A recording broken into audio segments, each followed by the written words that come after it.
péter dans nos hôpitaux.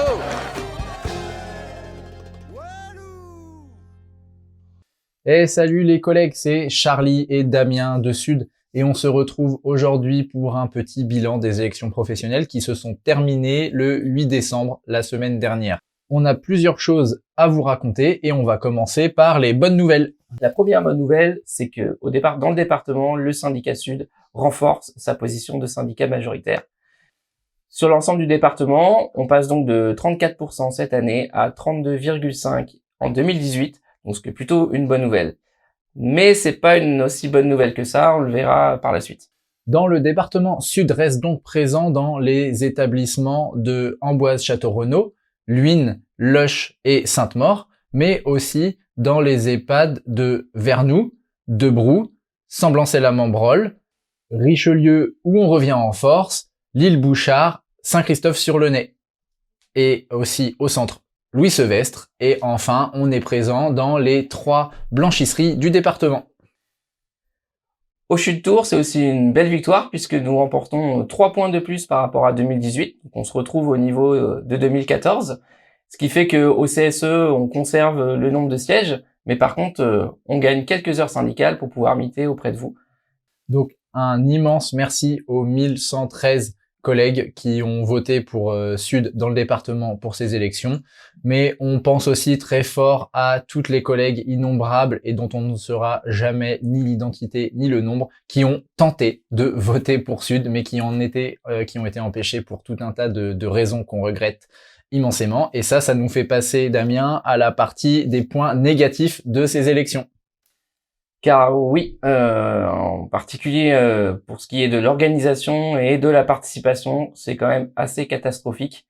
On s'en doutait un peu, mais là, on n'imaginait pas que ça allait être à tel point. Les directions, et en particulier celle du CHU, à la manœuvre, avec Néovote, le prestataire, et main dans la main avec lui, ont considérablement saboté tout simplement et bloqué ces élections, à tel point qu'un nombre incroyable de collègues ont été empêchés réellement de voter. Clairement, Néovote s'est assis sur le protocole électoral qui avait été décidé avec la direction.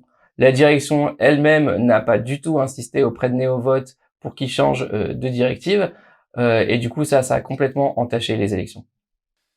Et oui, le principal fait de ces élections, c'est la participation en chute libre, notamment le CHU, puisque la participation finale pour ces élections était de 20% jeudi soir, ce qui est quand même 10 points de moins de participation qu'en 2018. Et si on prend par rapport à 2014, qui était le dernier vote papier à l'urne classique, on était à l'époque à 37% de participation, donc ça fait 17% en moins.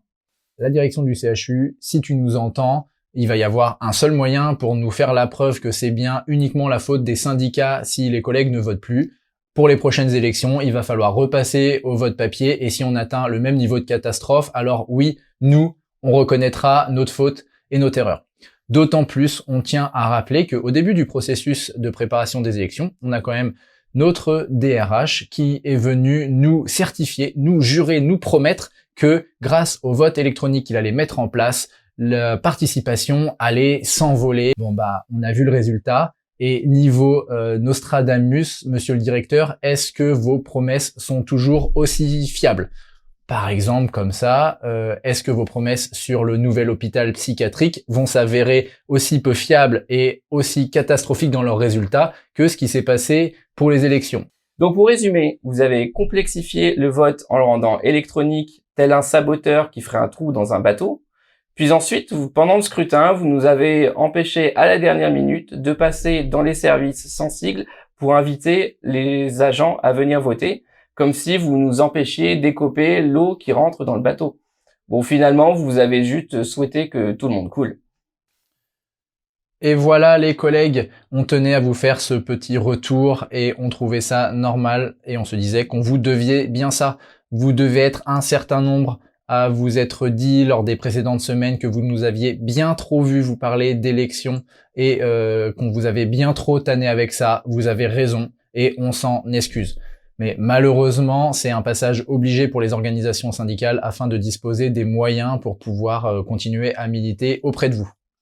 Car oui, malgré tout, on a continué à le faire. On vous a accompagné pendant tout ce scrutin et toute cette période électorale. D'ailleurs, des agents sont toujours en grève aujourd'hui. Et d'ailleurs, on a une petite pensée pour les collègues de l'Ermitage qui aujourd'hui sont mobilisés. Donc évidemment, on vous oublie pas et on pense bien à vous. Une chose est sûre, on va continuer, on va même amplifier la lutte. Et ça, c'est pas une promesse de directeur. Si vous souhaitez nous joindre ou nous rejoindre, on reste toujours disponible au local syndical de Bretonneau tous les jours de la semaine. Le syndicat Sud a besoin de force et tu peux très bien venir donner la tienne. Si vous avez trouvé cette vidéo intéressante, vous pouvez la partager et la liker sur tous vos réseaux sociaux. Si jamais vous avez des commentaires à faire sur la manière dont se sont déroulées les élections, n'hésitez pas à les mettre en commentaire, ça pourrait être super intéressant pour les prochaines élections. Et puis, n'hésite pas à t'abonner à notre chaîne YouTube si tu ne veux rien manquer des prochaines vidéos de Sud. Alors on se dit à bientôt, on prend soin de nous. On lâche rien. Ciao. Ciao.